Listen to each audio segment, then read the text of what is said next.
Stacey, welcome to the Book Thinkers Life-Changing Books podcast. We've been spending the afternoon together, and I know we have so much to talk about. Welcome. How are you feeling? I'm feeling great, and I'm very honored to be in your studio. Nick, thank you. Yeah, you're very welcome, and I'm honored as well. You've taught us so much today. I can't wait for you to teach the Book Thinkers family a little bit more. But for those in the audience that are not familiar with you or your books, I'd love to have you introduce yourself to everybody. Well, I'm Stacey Hall, and I'm well known as the Go for Yes gal because I created a program that thousands of people have followed on how to have your audience want to say yes to you, how to go for the yes as opposed to the no. But primarily my audience are entrepreneurs who are frustrated because they have this message and the service they want to give and they haven't connected with their audience yet. And they really want to leave a legacy that lives on long after they're gone, and that's what I love to help them do. Sounds a lot like the Book Thinkers audience. Mm-hmm. Is that who your ideal reader is for your book, Selling from Your Comfort Zone? It absolutely is. The person who is tired of being pushy and spammy, who knows that it's very detrimental and debilitating to listen to no's all day long, and the person who wants to have a very simple process of how to get from meeting somebody who could be a prospect, identifying that they are a prospect, and then having them want to say yes to you, and then keep the relationship going for a long time. Yeah, well, as somebody who's worked in sales for a very long time, I can tell you that I don't enjoy the word no, right? So let's back it up a little bit. When did you realize that sales didn't have to be so pushy? When did you realize that you didn't have to be a salesperson who's all stressed out all the time? If I told you I was 8 years old, would you believe me? After today, yes, I would. Okay. Well, I grew up with a father who was in sales, who also did not believe it had to be pushy and spammy. However, no one would listen to him, meaning his uppers, right? So he had to go out there and do what they told him to do and learn the scripts and listen to the tapes, and it really did not work for him. And that's not to say he wasn't successful. My father made a lot of money as a salesperson. He just wasn't satisfied. And it took a toll on his mindset, on his self-worth. I know it did, and I watched it happen. And when he became a substitute teacher later in life and he came alive, that confirmed it for me. So when I went into business, I said, you know what? Because I'm kind of perverse, I'm not going to do it that way. And I'm going to show him we can do it the way that feels good to me and to my prospects. And I started by taking the word target out of the vocabulary. And I know we're going to talk more about that, but I want to say the first way that was perverse is I will not call somebody a target. No, it's very true. You're going for yes by building relationships. We'll totally dive more into that in just a couple of minutes, but let's talk about the early days of figuring out this message, selling from your comfort zone. So right now you're an author, you're teaching people all about this, but what did life look like before you became an author, when you got into sales for the first time? Oh, well, I was going to say that I went into sales, any company that I worked for, I already had this idea. And I found jobs where I did not have to learn scripts, that I was given free rein. As long as I produced sales, that's all they cared about. And so those jobs were few and far between. I'm very grateful that I had those opportunities. And they were with large companies, so they are available if you look. And what it was like was listening. That's what it was like. Listening more than I talked, which for me, I'm going to be honest, a little hard. But I knew that if I was able to hear what their problems were, I think it's a little bit like a jigsaw puzzle. I haven't really told this to anybody, so you have that effect on me. Good, you heard it here first. Yeah, it's like for me a jigsaw puzzle where I am listening for where do the pieces fit. And once I know I have all the pieces, I can very clearly see how I can help. And then it's just a matter of saying, so this is what I'm understanding, this is what you want help with, this is what I'm suggesting you might want to do, how does that feel to you? It's like 100% of the time they go, it feels really good. That's what I'm listening for, is it feels really good. And that's what I teach people to do in the book. Well, as somebody who is self-identified as a sales professional, essentially since I was in my maybe early 20s, I've always felt a little weird about the word sales, because when you hear sales, you think of, okay, pushy car salesman or snake oil salesman, right? But you have the word selling, in the title of your book, and it's not your message at all, right? Well, it is, because my audience wants to know how to sell. That's what they've been told they want to know. But what my audience really wants to know is, how do you get to the sale? And you get to the sale not by asking for the sale. Like, that's the other thing, it's like you always have to be closing, right? ABC. Well, I came up with the new ABCs, alignment, marketing, formula.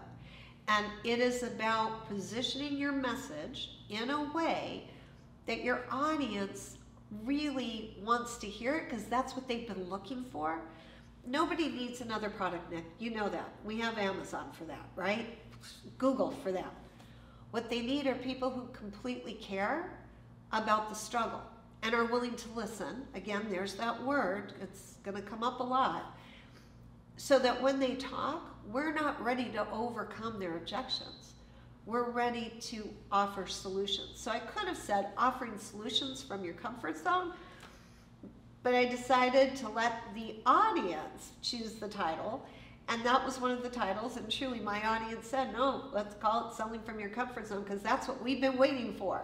Yeah, no, I like that saying that God gave us all 2 ears and 1 mouth, and we should use them in that ratio, right? I love it, love it, love it, yes.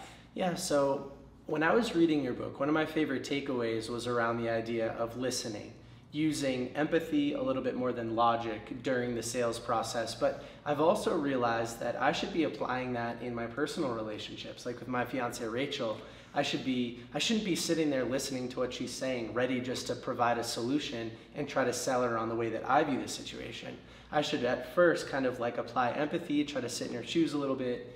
And has anybody else given you that feedback, that it's not just about like a sales position, but it's also about interpersonal relationships? It has. I hear this a lot, and I'm going to say, don't shit on yourself.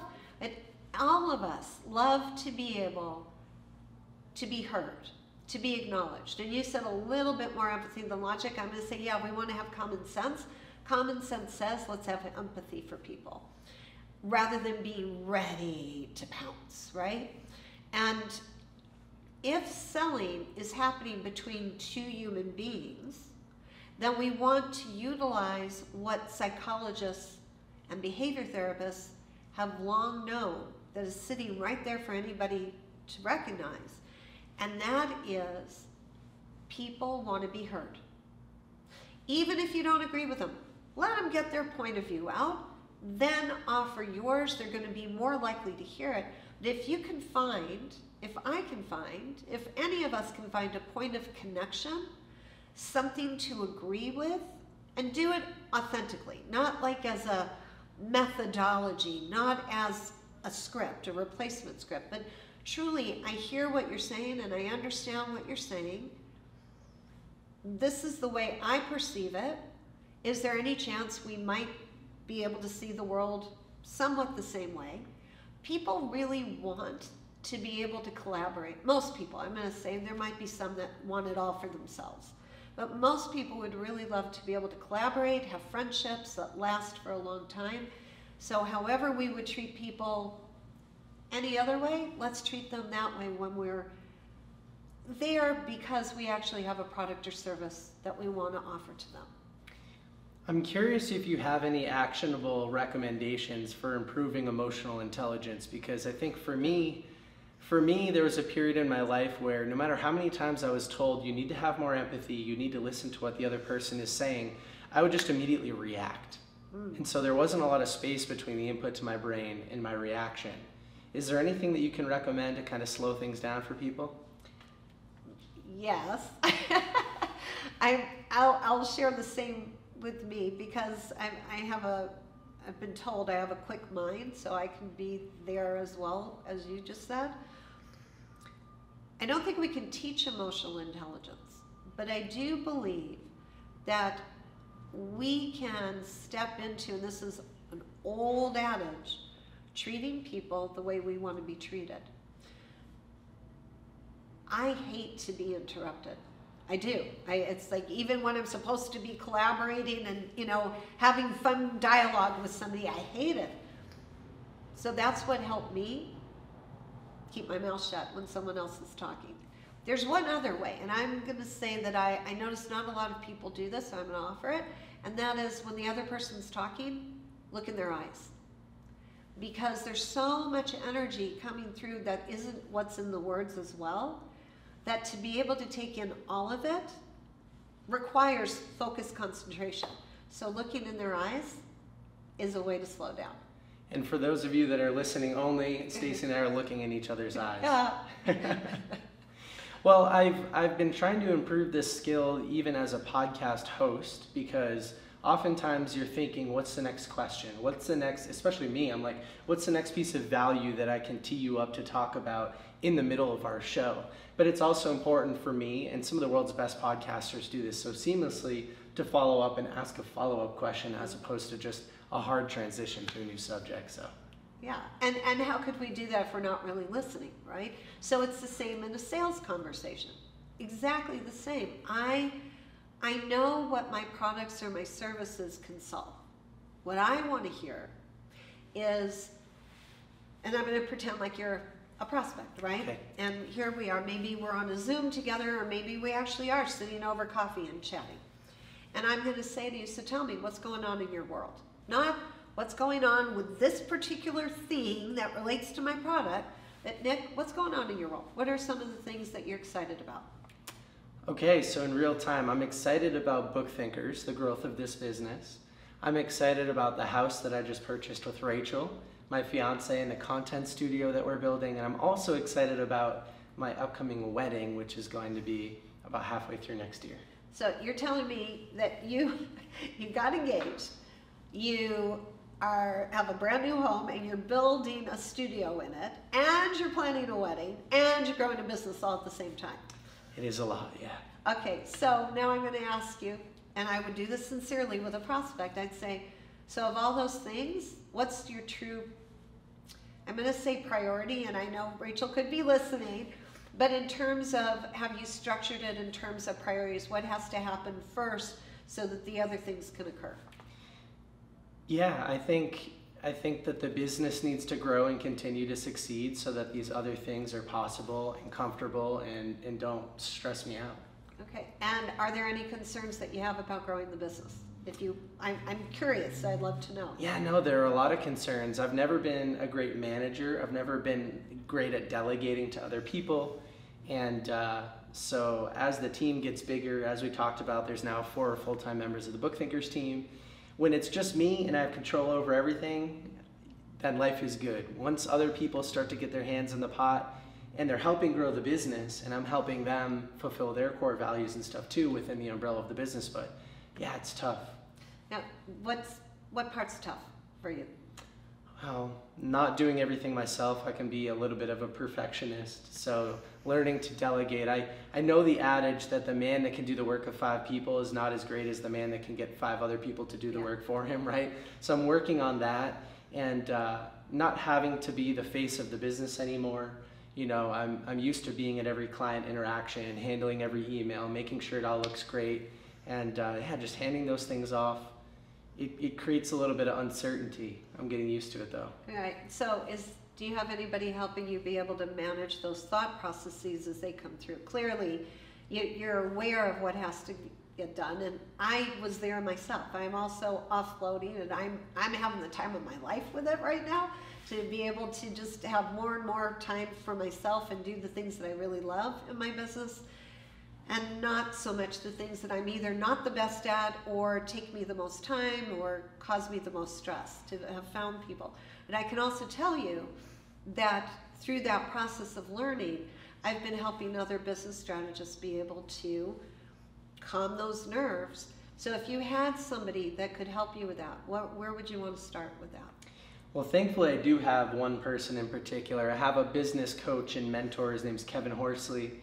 He's an author as well, and we've been meeting for a couple of years now. So these things that I'm dealing with are new, and so they're newer subjects that we're talking about a little bit. But listen, I know that professional athletes and A-list personalities, they all have a dozen coaches, people that help them with everything in their lives. And so as Book Thinkers continues to grow, I'm open to more coaching, and as long as I can afford it, I think the business would benefit from it.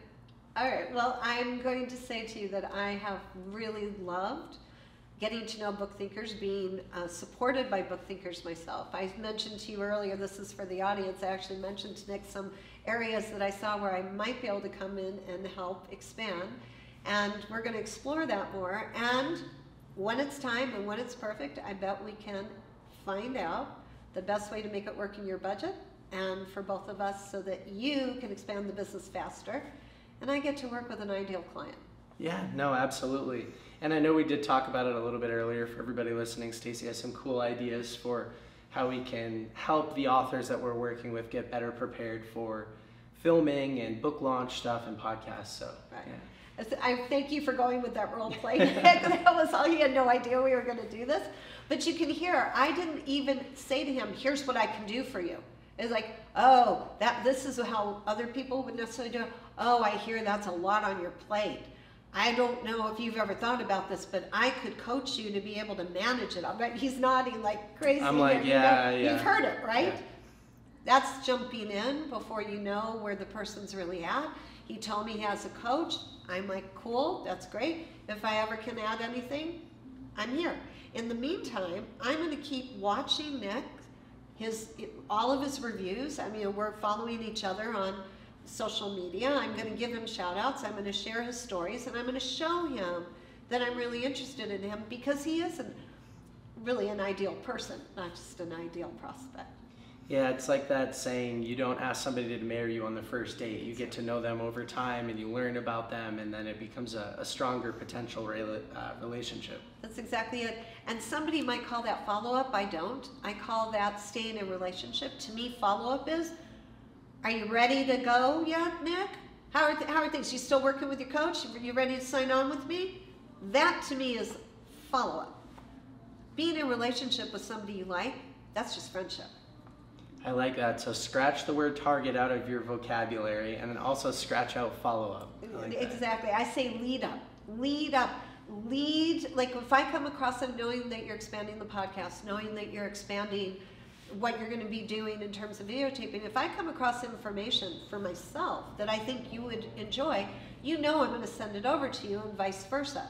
That's leading the way. Listen, Nick, I don't know if you saw this, but you might. That's not follow-up.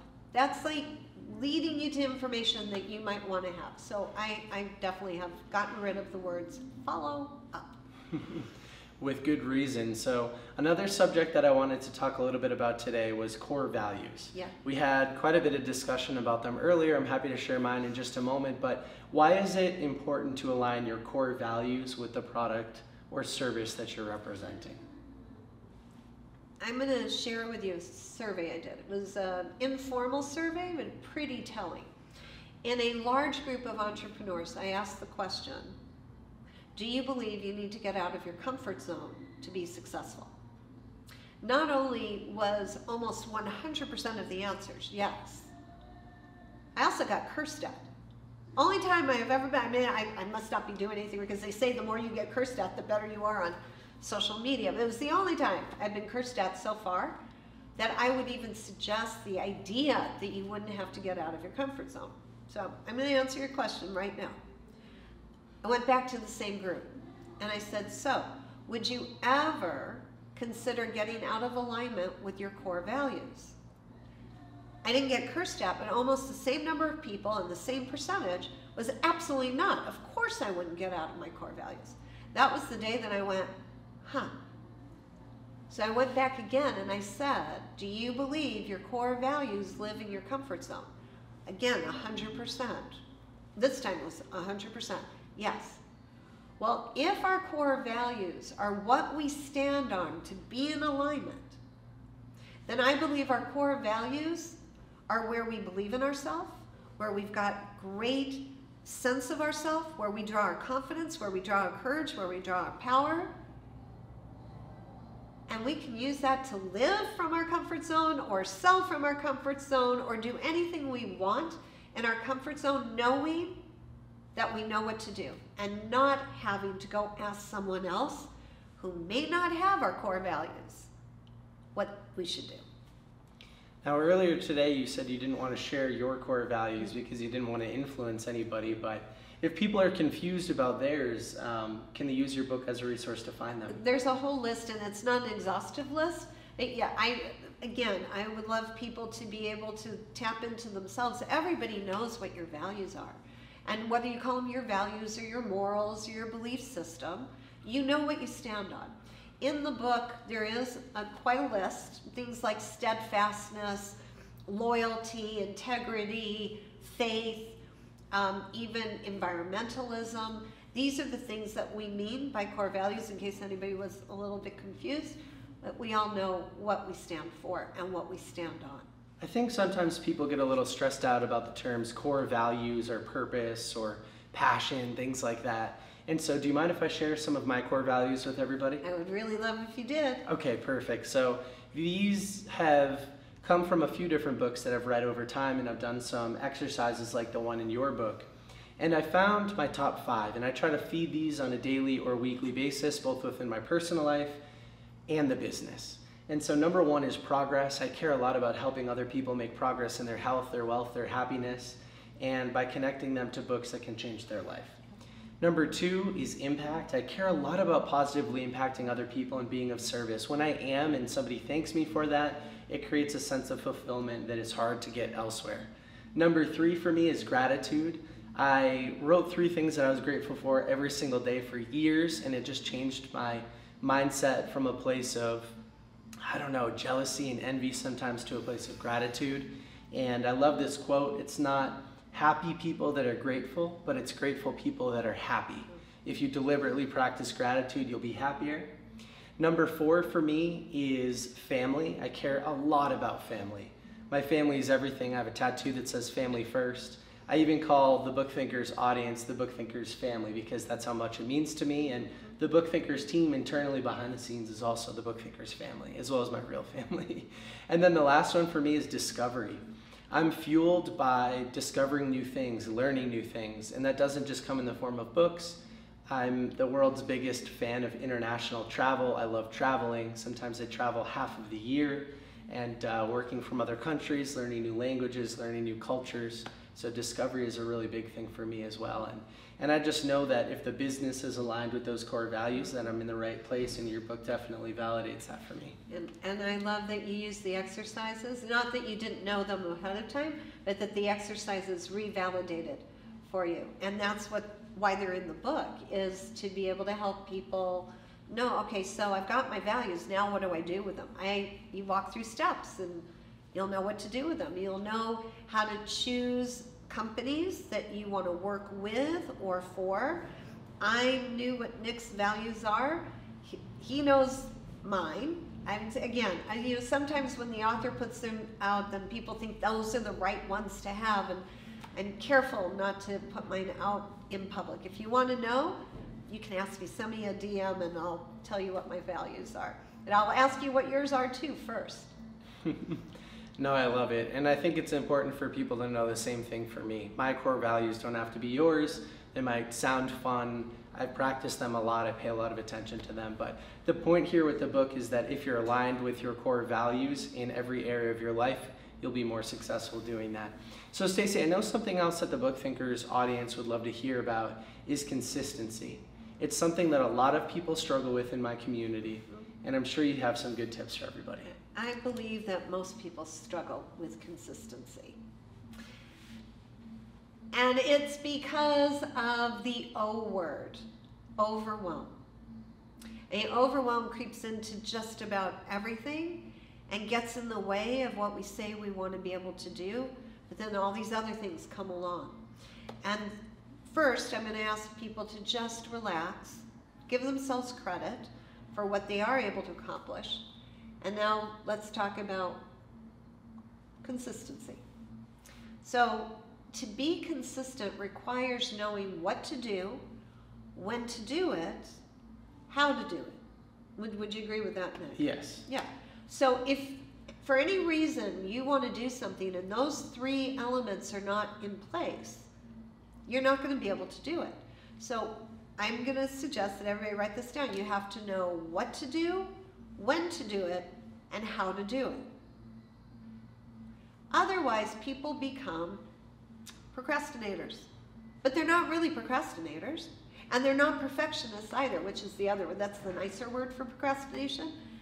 They're just people who don't know what to do. So the first action would be to do some research.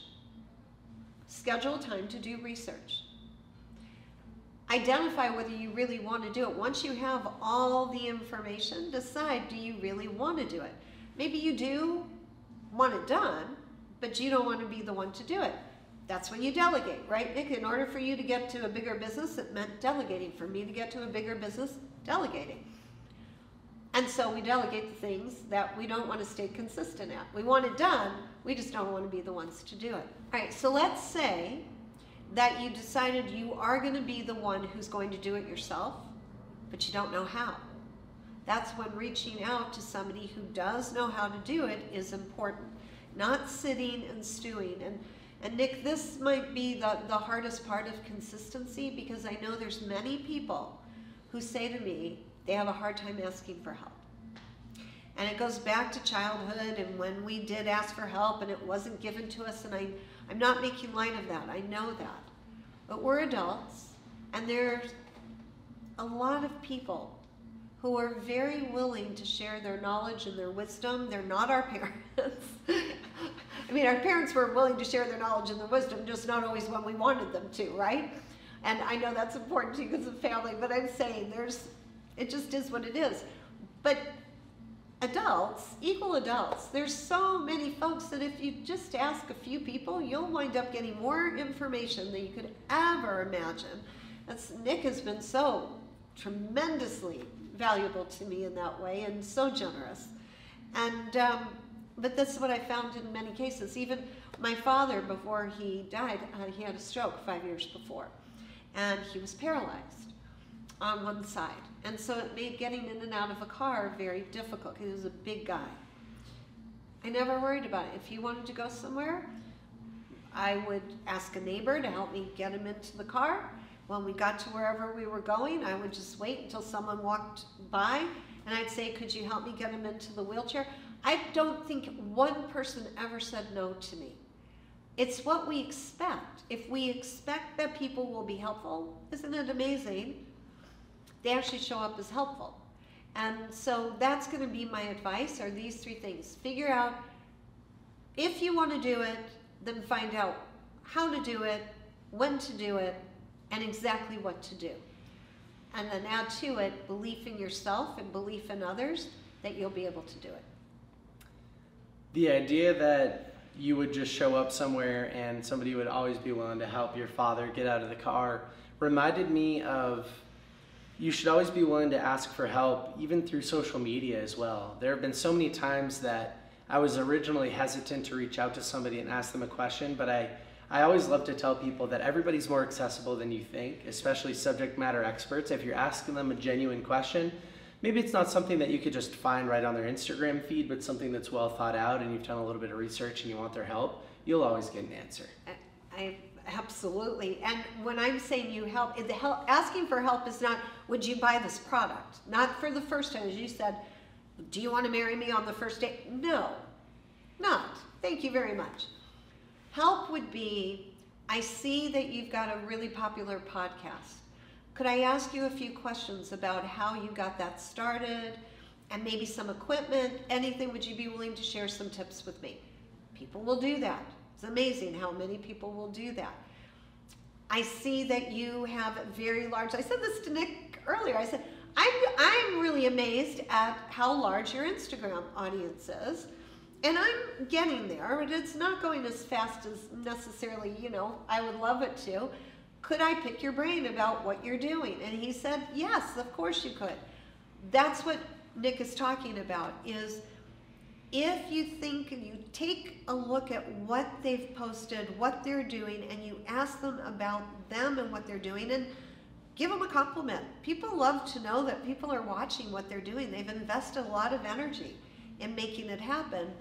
They're more likely to respond, as opposed to, and I'm just going to tell you, this is one of my pet peeves, especially on LinkedIn. It still happens. Facebook, not so much anymore, which is cool, which is strange, but it doesn't happen that much. LinkedIn still does. I'll get a connection request, and my LinkedIn profile is completely filled out. Completely. You want to know anything about me? Other than my personal stuff, it's there. Tell me more about what you do. All right? Here comes the connection request. Hi, I'd like to be connected. Tell me more about what you do. Really? Yeah, couldn't take 2 minutes and go take a look at my profile and ask me a question about something I do? Really? You want me to repeat my entire profile for you? I think not. So that's an automatic no. Yeah, no, I think I get a lot of those messages too on the Book Thinkers community, so I totally get it. You know what's funny? I was sitting here thinking as you were talking that I completely skipped over one of my favorite parts of the book in the beginning, and I think it's a really important metaphor for us to talk about. You say people ask you about it all the time, but I think it's because it's a really cool metaphor. So tell us about the elastic band. Okay, rubber band, yes. The rubber band. And there's I have case studies in the book, and one of the people that allowed me to interview them about their business is Coriani Baptist. And Coriani, she uses the metaphor of the sweatpant, where it gives a little. A rubber band has give to it. It's not made out of cement. A rubber band has a particular circumference. You look at it, you know how much it can hold, and then you know it can hold a bit more. If you're gentle with it, expand it. Well, that's our comfort zone. Our comfort zone are the things that are our core values, our skills, our talents, our other kinds of gifts. That's where everything lives, inside there. And to expand the comfort zone means to just do more of what we already love to do, or more of what we want to learn how to do. And it gives just like a rubber band or the elastic in sweatpants. When you were mentioning that earlier, I was thinking about my journey from really insecure and my lack of ability to communicate to where I am today, which is a lot more confident in my spoken word and in my stage presence. And it didn't happen by taking that insecure version of myself and putting them on a big TED stage or something like that, right? That's right. It happened through slow little stretches. I was expanding from my comfort zone with my core values, not just trying to immediately jump into being a completely different person. And so for me, that looked like door-to-door sales for 2 summers, thousands of little interactions, gaining confidence over time.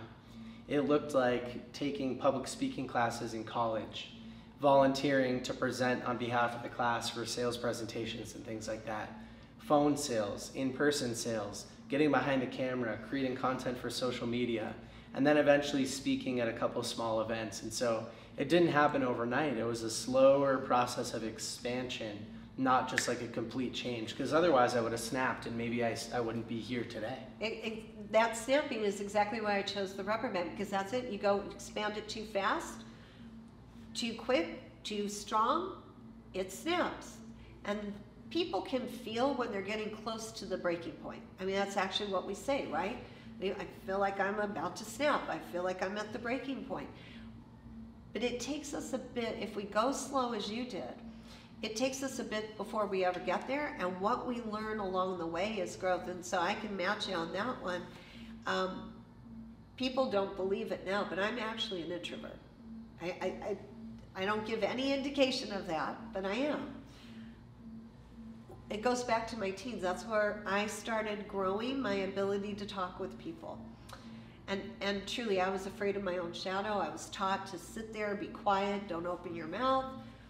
So I chose a job. I wanted to be in public relations, which meant asking a lot of questions. And I went and asked somebody who was good at it, how did you get good at it? And she said, don't talk about yourself. She said, you don't really feel good about yourself. Don't talk about yourself. Nobody wants to really know about you anyway. Just accept that. Start by asking people questions about them. And I became the best darn question asker right from the get-go, because I was always interested in people. Like, I would sit and I would just listen to conversations, and I'm like, okay, I'm going to start by asking questions. And then, after a certain amount of time, people start asking you questions back, and so I would start to get more comfortable. It was in a one-to-one situation. And then we don't have the years to go through it, little by little by little. And I did actually get on a TEDx stage, and I have spoken before hundreds of people all at the same time. And now you can't really get me to shut up. But I'm still deep in there. I'm still an introvert. Well, I'm here with Stacey Hall, and we've been interviewing her on our podcast today. And Nick started this conversation out, but I think I'm going to be finishing it up. So I'm really excited to be here with you today. I'm thrilled to be able to answer questions and ask you questions too. All right. Well, it's going to go both ways today. That's gets me a little scared, but I'm ready. I'm ready. I'm going to say face the fear, but stop, play, explore, discover. Don't do it anyway. Are we good? We're good. Okay. We're good. Here we go. All right. Well, the first question I wanted to ask you, something that comes to my mind a lot, which is around success. So what I wanted to ask was, I guess it's maybe two parts. The first part is, do you feel like you've achieved all that you set out to achieve in your life? Absolutely not. I can tell you I've achieved more than I ever could have dreamed of when I first set out. Even this right now is more than I thought even 6 months ago I'd be doing. It's just, I'm guided, I will say, by my calling, my purpose, which is to help entrepreneurs be able to leave their legacy to the world, to be able to get their message out. And that one got developed after I had gotten my message out with my first 2 books. After that, it was like, well, I could die now. I mean, truly, I know it sounds funny, but I did that, now what? For the rest of my life. And what came to me was, well, you know how to do it. You took those books to #1, you got on podcasts, you did this, you did that. Why not help other people do that? And so that's become my mission for the rest of my life. This, meeting Nick, meeting you, having this experience wasn't anything I could have planned for. It was there, and I went for it because it was something I thought would be fun to play, explore, and discover. So I have more success than I ever dreamed of, and it's not what I especially dreamed of to begin with. I've just evolved. That's crazy. I think a lot of times it's exactly that way. Well, I was going to go into the second part of my question, but I think before I do that, I'm going to ask about purpose.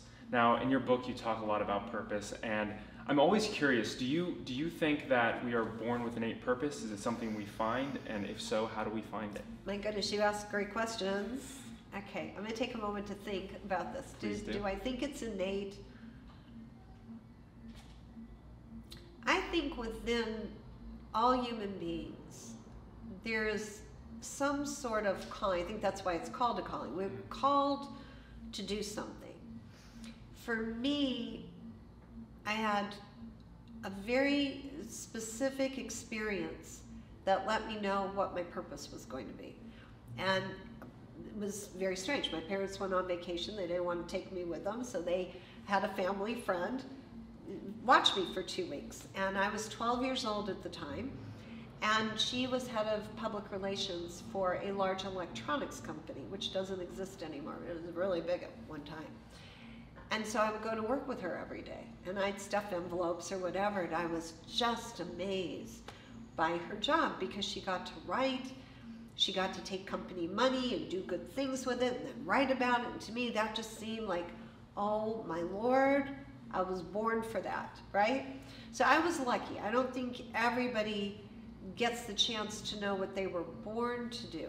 But I do feel that everybody can discover their purpose and their calling. And I have a process for doing that, which actually isn't in the book. I ask certain questions in the book, but if you'd like, I can tell you that process. Yeah, please do. Okay. This one is for people who feel that they really don't have a purpose. And usually those are the folks who have gone through a lot of trauma, a lot of difficulty, which is why I didn't necessarily put it in the book. It's its own book, if you will. But those people are still alive, right? Somehow they triumphed over that tragedy or that trauma. If they're willing to identify how they did that, how did you get through that?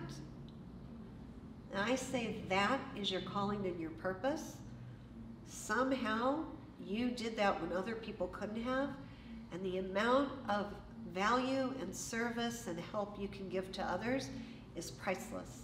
And maybe that is the reason that you made it through. Wow, whew, I love that. I'm actually sitting here getting a little teary-eyed. That was really great.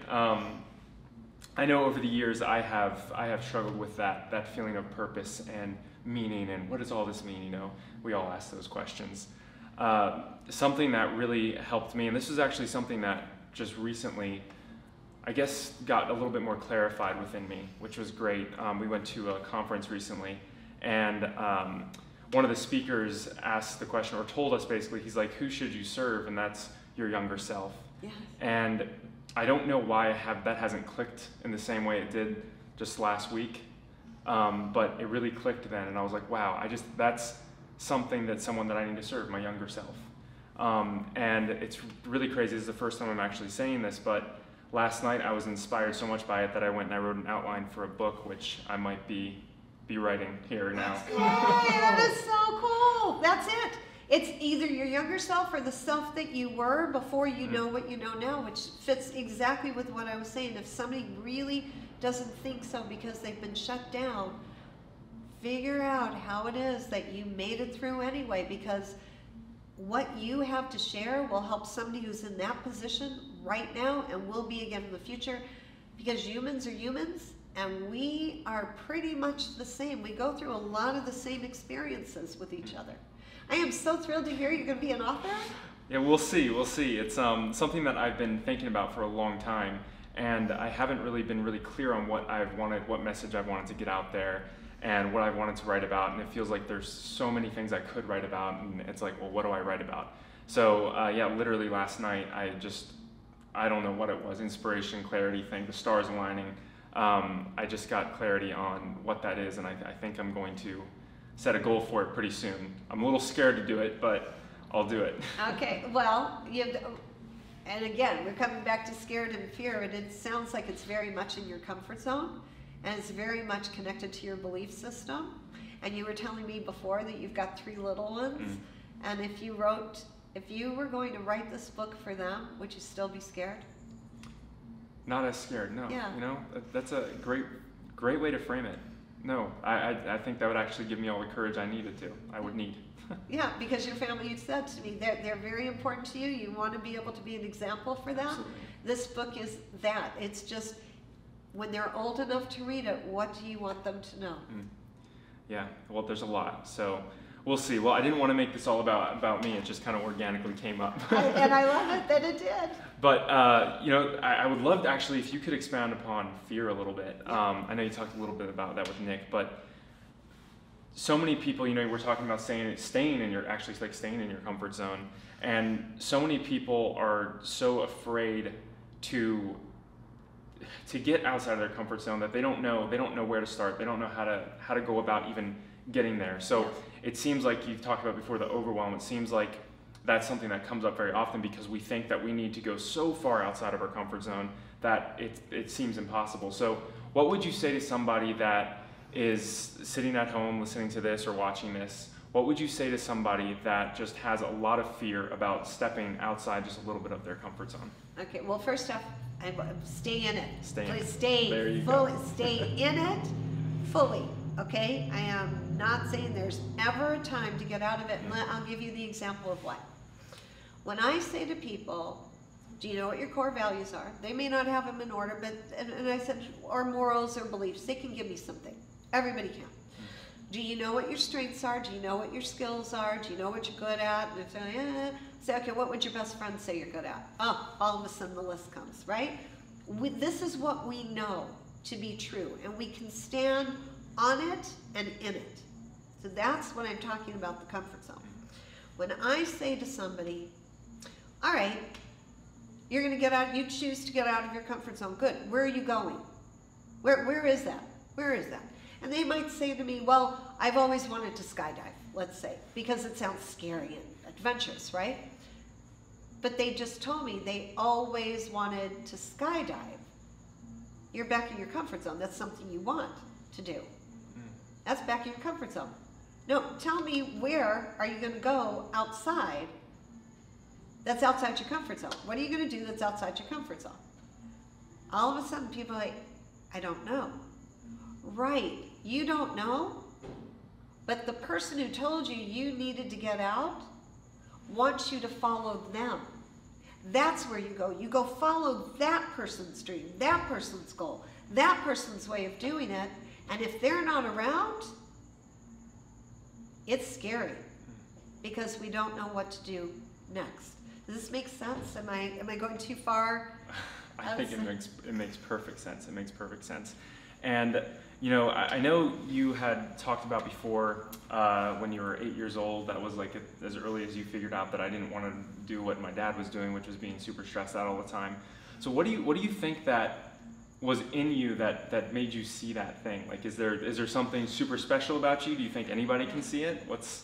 Yeah, no, there wasn't anything super special. Maybe super special about my dad, that he wasn't trying to, he was trying to do his best. He wasn't trying to hide how he felt. My dad was wherever he is, he's a good man. And he's passed on. I just wanted to make sure in case anybody missed that. It's not like I don't know where my father is. He's just passed on. Very good man, loved people. And I think even children, more so than adults, really pay attention to, we're trying to figure out our lives, right, when we're children, and what feels safe and what doesn't feel safe. So I think intuitively, we don't even need people to say the words. We can just tell when there's friction and tension around. And so I can tell you that it's not like I made the decision when I was 8 years old. When I grow up, I'm going to go into sales and I'm going to make sure. It just kind of happened along the way. When I was in sales, I would balk as soon as I started hearing those tapes. Like, because these tapes have been around a long time. And even if you think there's a new sales trainer out, they're probably telling you something that another trainer has been long telling them, because it just kind of rolls. And that's why I do want to give a shout out to the people I chose to highlight in the book. People like Jim Packard and George Campbell, Jim Britt, who actually helped Tony Robbins get started, along with Jim Rohn, Russ Devan, and then all the people that I did case studies with, Carolina Billings and Thierry Alexander, Carla Archer, Stephanie Oden, Coriani Baptist, Elisa Mardigan. These are all people who have been teaching. But you know, when you teach people to stay comfortable, it's not very controversial. Although I'm choosing to make it controversial. Well, I think in today's selling climate, I think it's been like this for a while. It is actually very controversial to sit there and say, stay in your comfort zone, because everyone is telling you to push yourself outside of it. Constantly you open up Instagram and there's this guru and that guru telling you to get outside your comfort zone, get outside your comfort zone. And when I came across your book, honestly, like, it was super relieving to me. Yeah. Because I was reading through this, I'm like, oh wow, you mean I don't have to be super stressed out and full of anxiety every single day of my life? That's beautiful. All right, so let's think about this. And I wrote an article, and the publication said I needed to take this out of the article, but I'm going to put it back in here. Psychologists will tell you, if you're super stressed, full of anxiety, you are in fight or flight mode. Okay, there are some people who will charge ahead into fear. God love them. They're few and far in between, but they will do it. Okay, and those are the ones who say you've got to get out of your comfort zone. I don't take that away from them. That's how they live. That's how they want it. Good for them. It's the people who they don't know how to do it, so then they become followers of those folks. The psychologists say that these are the things that happen to us when we're in fight or flight, which comes from anxiety and stress. One of them is loss of bowel movement, believe it or not. See, I had to take that out of the article, but I'm going to put it in there because we don't talk about that, but there's a lot of people. You know, the phrase, oh God, I don't think I'm going to say it, but there are many phrases, right, that people lost it. We'll just go there. Or you don't sleep well at night, or you're snappy, or you wind up starting to not believe that you can be successful. All those things come from being in constant stress and anxiety, which is the result of being outside of a place where you feel comfortable. It's common sense to me that we don't want to go there. Yeah, and that makes me think about what you talk a lot about through this book, and we've had an awesome day with you talking about all kinds of great stuff. And I think one of the biggest things that I'm thinking about right now is being yourself. And I think in today's climate, we have a really hard time doing that, right? And maybe we've always had a hard time doing that, just stepping into who we are and what we're good at. And we see all these other people selling things and doing things and accomplishing greatness, and we're like, oh, we need to be that person. But I would love to hear your take on being yourself, and like, what do you think, is there ever an opportunity that we need to be somebody else, or chase after being somebody else, or being like somebody else, or do you think we can just continue to try to be more ourselves? I believe that humanity is meant to collaborate with each other. I do believe that. I don't believe humanity is meant to copy each other. And if that was the case, then everybody would have the same core values, right? But we don't. We can appreciate all the values, all the morals, but each of us, through our own life experiences, through our own DNA, because that's the other thing, none of us share the same DNA. Even identical twins don't have the exact same proportion of whatever that is in the genes. They're unique. And our DNA does inform the rest of our body. And then the experiences we've had along the way, the good ones, the not so good ones. So how could I possibly ever be just like someone else? I can admire qualities that someone else has, and if I want to bring out more of that within me, I can, but it's still me bringing that quality out, okay? And I think we all know the stories of people who've attempted to copy someone else, and they are just carbon copies without life, without much to offer. And I'm not pointing fingers at anybody, but I'm saying, let's not be carbon copies. Let's be the full human being that we can be, and be that contribution into the collaboration. Yeah, I tell you what, I love that. Well, for sake of time, I think I will ask 2 more questions. And the one will be, what's next for you? Is there going to be another book? I've been hearing you talk about, ooh, there's another book there's another book there, so maybe we have another book from you come out. When I wrote the first one 20 years ago, I went, I'm good. I actually was in business partnership with someone, and she had this idea for multiple books, and I'm like, no, I'm good, just one. And then I wound up in bed for 2 years and 3 months with extreme adrenal fatigue that I did not expect. And on my way of coming out of it, because I actually had to find my own way out, doctors couldn't help me, and I was either going to leave this earth or I was going to stay, and I made the choice to stay and figure out how to, just what I said, I'm not being overwhelmed by it, but how, what, when, where, who to get better with, and how, right? All of that. People asked me to write a book. Actually, a publisher came to me and said they'd heard about me and asked me to write another book. All right, why not? If I can help somebody, I'll write that one.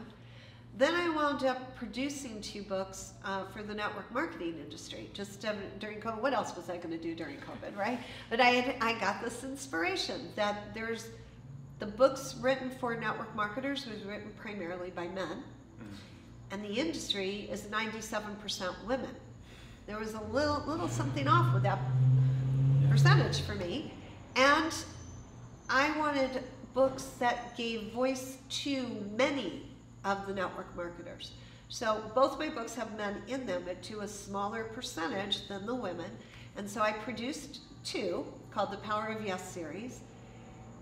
And then this book came about because it was coming up on the 20th anniversary of the first book.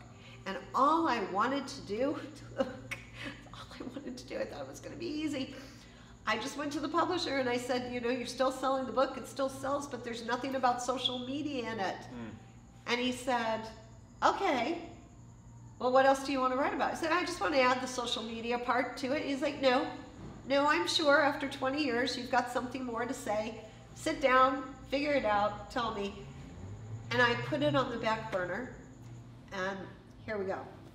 It was on the back burner. I created my Go For Yes class. I was teaching my courses and doing private coaching. I'm having a happy, bountiful life. I'm in the bath. Don't anybody try to picture this. All of a sudden, I'm not kidding you, a complete table of contents appeared before my very eyes. I know that sounds woo-woo and mystical. I wish I could tell you it happened some other way. Yeah, exactly, like what you were saying last night. It just, all of a sudden, you just know somebody wants me to do this.